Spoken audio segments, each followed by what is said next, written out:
Antes de empezar, quería agradecer porque ya llegué a tener un vídeo con más de 1000 vistas. Quería agradecer a cada uno de ustedes y les pido de favor que compartan este vídeo para que siga teniendo más visualización. Bueno, iniciamos con el vídeo. Hola, ¿cómo andan? Espero que tengan un maravilloso día y se la pasen de lo mejor. Les habla Joseph Investigaciones y Misterios, en un nuevo vídeo para el canal. Luego de un mes de ausencia regreso, hablaré de los 3 misterios más grandes sin explicación alguna, parte 1, sin más que decir comencemos. Misterio 1. Amelia Earhart. Amelia Earhart es una aviadora estadounidense famosa por sus hazañas aéreas. Es la primera mujer en cruzar el océano Atlántico en avión en 1928. Su pasión por la aviación no es inmediata. El primer avión que ve en el aire, a la edad de 10 años, es para ella solo una máquina hecha de madera y hierro oxidado que no es interesante. 10 años más tarde, un espectáculo aéreo al que asiste la hace querer hacer su primer vuelo en 1920. Luego descubre su verdadera vocación. Ella ahorra su salario como enfermera para aprender a volar, obtiene su licencia de piloto y compra un biplano amarillo al que llama Canary. Hizo su primera gran actuación el 22 de octubre de 1922, volando a una altura de 4,300 metros, 14,000 pies, un récord para una mujer en ese momento. En 1926, la capitana Reilly le envió un desafío que finalmente aceptó: convertirse en la primera mujer en cruzar el Atlántico en avión. El 20 de mayo de 1932, a la edad de 34 años, despegó de Harbour Grace, Canadá, y aterrizó 14 horas y 56 minutos después en un campo cerca de Derry, Irlanda del Norte. La notoriedad de Amelia Earhart crece considerablemente.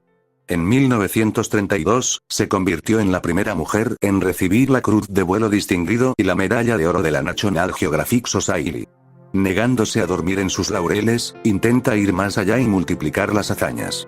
Ella es, por ejemplo, la primera persona en hacer un vuelo en solitario entre Los Ángeles y la Ciudad de México, 1935. En 1937, asumió su mayor desafío al intentar la primera ronda del mundo de las mujeres. El 2 de julio de 1937, envió un mensaje alarmante a un barco cerca de Howland, una pequeña isla en el Océano Pacífico, antes de desaparecer. La investigación en la que participa personalmente el presidente Roosevelt no tuvo éxito y se declaró oficialmente muerta en 1939. Teorías de su desaparecimiento: Earhart chocó contra el avión y se ahogó en el Océano Pacífico. Los teóricos del choque y el hundimiento postulan que Earhart se quedó sin combustible cuando intentó localizar la pequeña isla de Howard, luego se estrelló en el océano y se ahogó. Esta tesis se ve corroborada por el hecho de que Earhart y Noonan hicieron varias llamadas al barco de la Guardia Costera de los Estados Unidos, Itasca, afirmando que carecían de combustible y estaban luchando por encontrar la isla Howard. A pesar del rescate financiero de $4 millones del presidente Franklin D. Roosevelt para encontrar a los pilotos, nunca se encontraron ningún rastro del avión de Earhart o Noonan. Logró aterrizar a salvo, pero en una isla distinta. Sabemos que Earhart era consciente de que se estaba quedando sin combustible, lo que significa una de dos cosas: se estrelló en algún lugar o aterrizó con éxito. Una teoría sugiere que Earhart logró aterrizar su avión de manera segura, pero no en la isla Howard, como se había anticipado.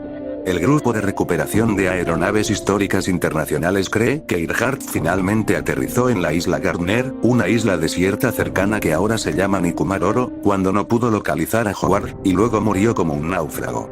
Sin embargo, como en ese momento no se encontró su avión, esto no es más que una teoría. Fue capturada y tomada prisionera por los japoneses. Años recientes, se descubrió una foto en el Archivo Nacional que muestra a una mujer que se parece a Earhart sentada en un muelle en las Islas Marshall cerca de un hombre que se parece a su navegante, Noonan. El descubrimiento de la fotografía ayuda a fundamentar la teoría de que Earhart y Noonan no se estrellaron en absoluto, sino que aterrizaron en las Islas Marshall, donde los japoneses los tomaron prisioneros.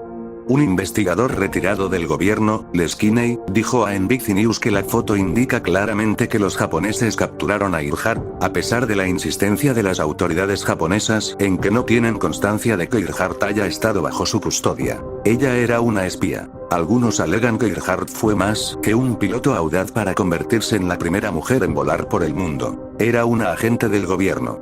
Randall Brink, autor del libro Lost Star, teoriza que Earhart nunca tuvo la intención de volar a la isla Howard. Más bien, ella y Noonan estaban en una misión para documentar los sucesos de las instalaciones de las islas japonesas para el gobierno de los Estados Unidos, cuando fueron detectados por los japoneses y fueron derribados o forzados a aterrizar. Ella vivió y luego asumió la identidad de otra mujer. En 1970, se publicó un libro llamado Amelia Earhart Lies, que revela una de las teorías de conspiración más descabelladas sobre la muerte de Earhart entre el público hasta la fecha. Douglas, el autor del libro, sostiene que Earhart no solo sobrevivió a su accidente de avión en el Océano Pacífico, sino que fue capturada por los japoneses, encontrada y rescatada por las fuerzas estadounidenses y luego repatriada secretamente a Nueva Jersey, donde asumió el cargo. Identidad de Irene Bolam, ama de casa. El problema, por supuesto, era que Irene Bolam ya existía. Cuando se enteró de esta noticia, presentó una demanda negando con vehemencia las reclamaciones. Fin del caso. Sin embargo, este caso, en mi opinión, a pesar de ser muy sonado, todavía da de qué hablar. Durante décadas, los investigadores y entusiastas de la conquista del aire intentaron desentrañar el misterio de Amelia Earhart. ¿Qué pasó con esta mujer estadounidense que fue la primera mujer en cruzar el Atlántico sola en avión en 1932? La aventura de Earhart y Noonan comenzó el 20 de mayo de 1937, cuando despegaron de Oakland, California, con la esperanza de volar alrededor del mundo. El 2 de julio, salieron de Lae, Papúa Nueva Guinea, en un hito particularmente ambicioso de 4.000 kilómetros, para repostar combustible en la pequeña cuadra de Howland, un territorio estadounidense ubicado casi a medio camino entre Australia y Hawái. Nunca lo hicieron. Desde entonces, la teoría más común ha sido que su bimotor se rompió sobre el Océano Pacífico. En 1991, se encontró una gran pieza de aluminio en el atolón Nikumaroro en las Islas Kiribati. En los últimos años, los expertos se han asegurado de que se trataría de una pieza de los aviones de Earhart y Noonan. TIGAR actualmente está realizando excavaciones en las Islas Kiribati, 2,000 kilómetros al sureste de las Islas Marshall, en busca de restos humanos, donde se encontraron algunos artefactos en 2001. Su investigación reciente ha sido exitosa, según National Geographic, pero es imposible decir si las pistas detectadas por los perros rastreadores pertenecen a los dos aviadores que faltan. Invitado a hablar sobre la foto en blanco y negro, Andrew McKenna, quien participa en las expediciones TIGAR, dio su claro consejo. Las acusaciones extraordinarias requieren evidencia extraordinaria, como no es OAM.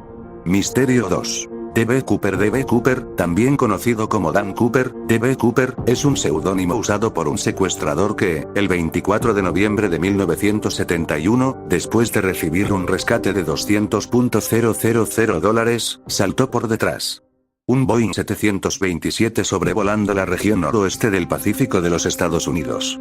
No hay evidencia concluyente del paradero de Cooper, y varias teorías cuestionan la explicación de lo que sucedió después de su salto.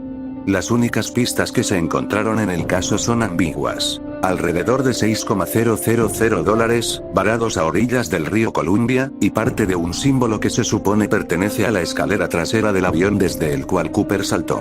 La naturaleza de la fuga y la incertidumbre de Cooper sobre lo que le ha sucedido continúa intrigando el misterioso secuestrador del vuelo 305, Thomas J. Colbert. Un consultor, escritor y productor estadounidense, ha estado tratando de convencer al FBI de que él y su equipo de investigadores de casos clasificados, compuestos por ex abogados y militares, han descubierto la verdadera identidad de Cooper. Este sería un antiguo paracaidista y veterano de la guerra de Vietnam llamado Robert W. Rackstraw Sr., que ahora tiene 74 años.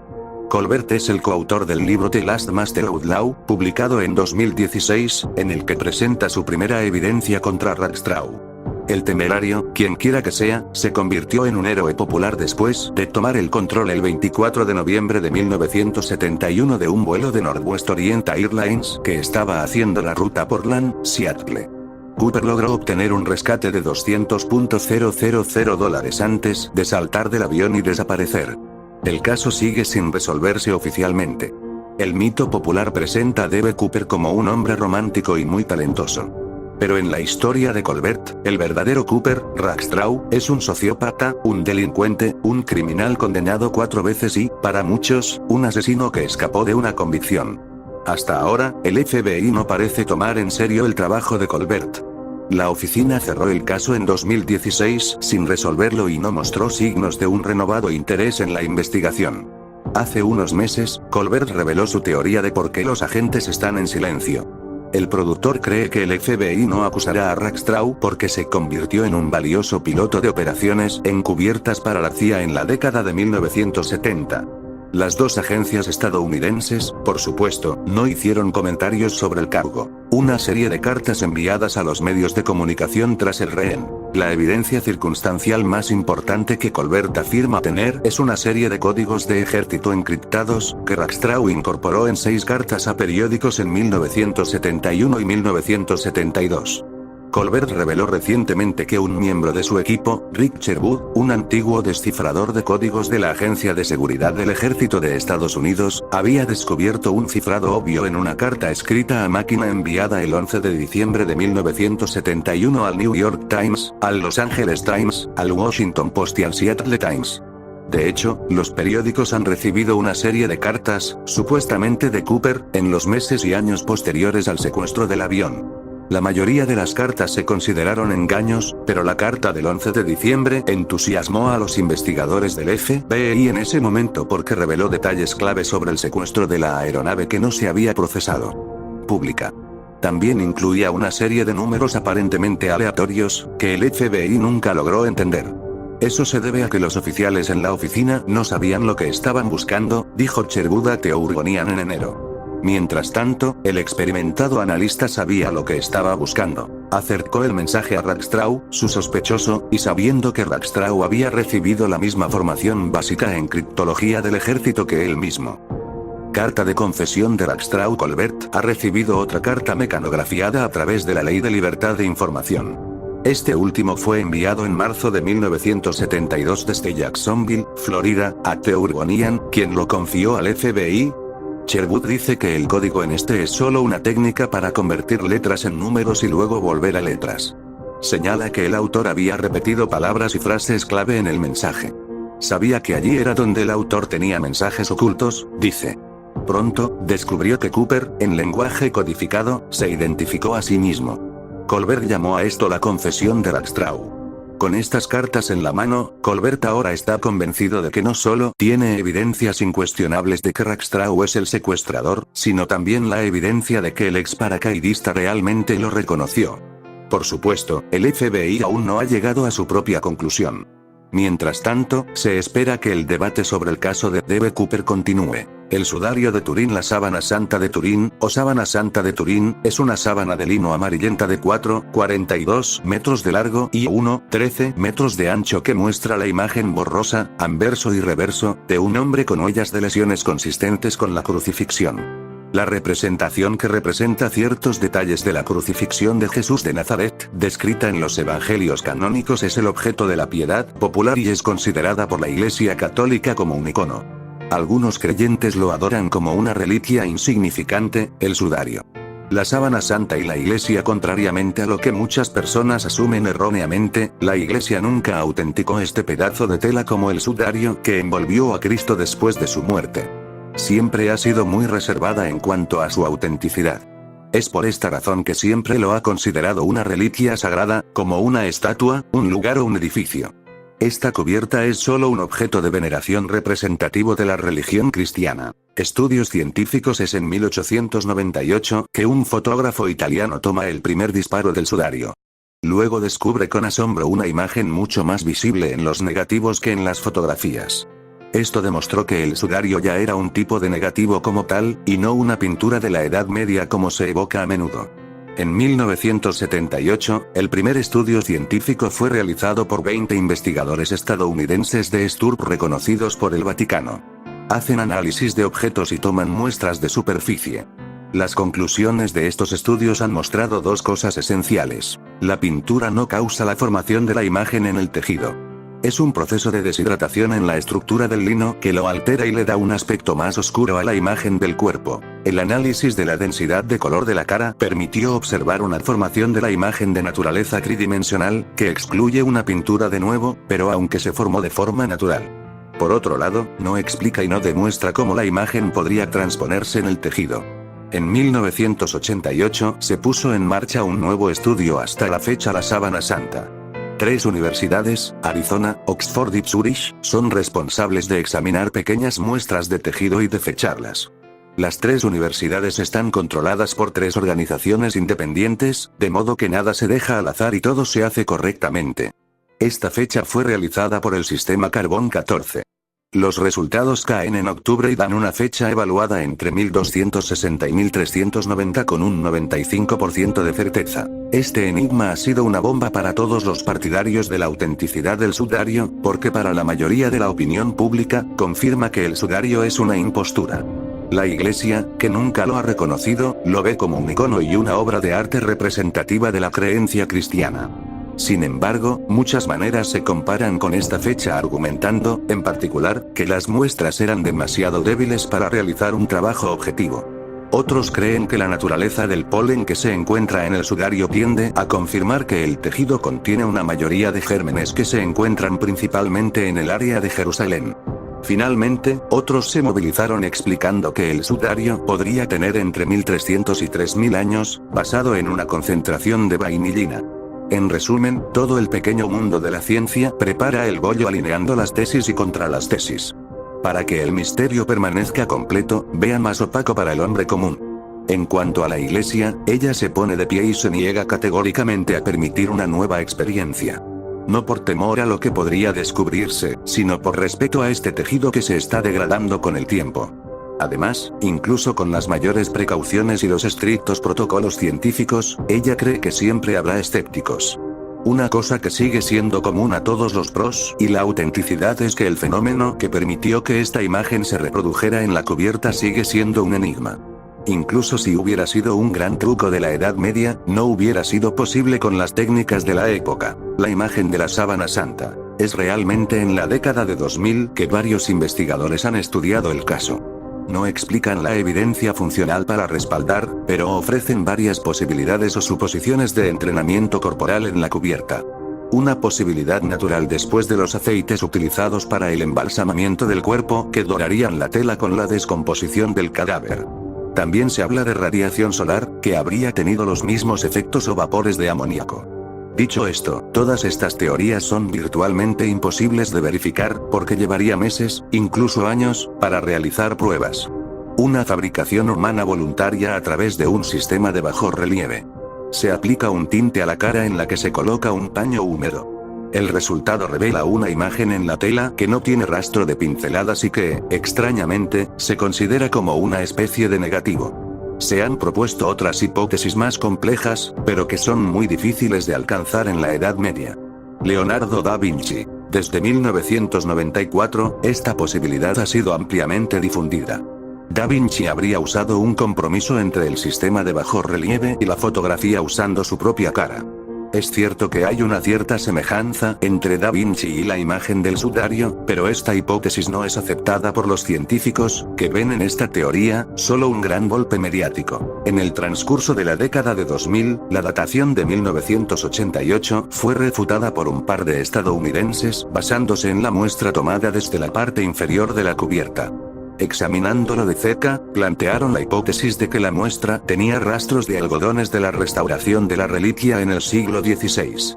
La mezcla de lino y algodón habría truncado la datación. Esta tesis, inicialmente fuertemente criticada por los investigadores, fue finalmente aceptada parcialmente por los científicos. Lo que, por supuesto, desafió la famosa datación de 1988 y dio esperanza a los prosuaires. Desafortunadamente, por el momento, es poco probable que se realice una nueva datación debido a la degradación del tejido.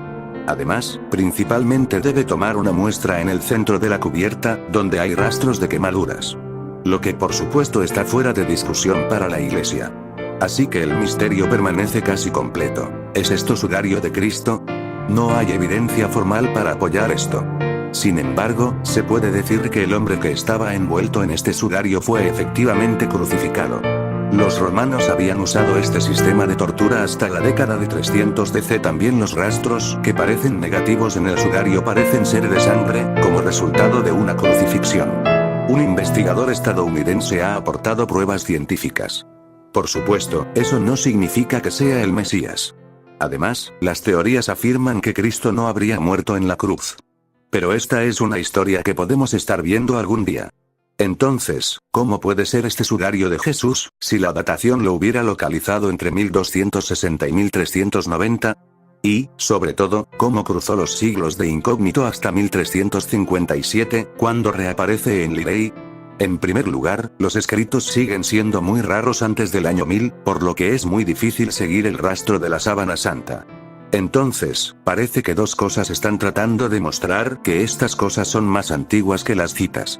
Primero, la familia Charny, que era dueña de la reliquia, provenía de un ilustre ancestro que había luchado junto a los cruzados en Constantinopla. Parece que este guerrero pudo haber recuperado el sudario de las cruzadas.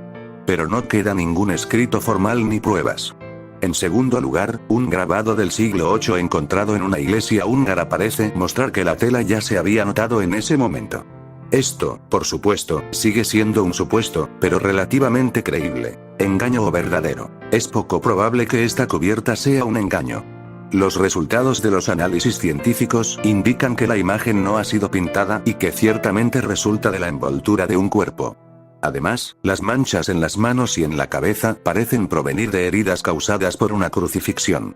¿Ahora es Cristo? No necesariamente, porque la crucifixión era común en la época romana. Además, es muy posible que esta tortura haya continuado mucho después de otras civilizaciones. Como resultado, nada prueba que sea el cuerpo de Cristo. Y mientras no tengamos citas fiables, el misterio permanecerá intacto.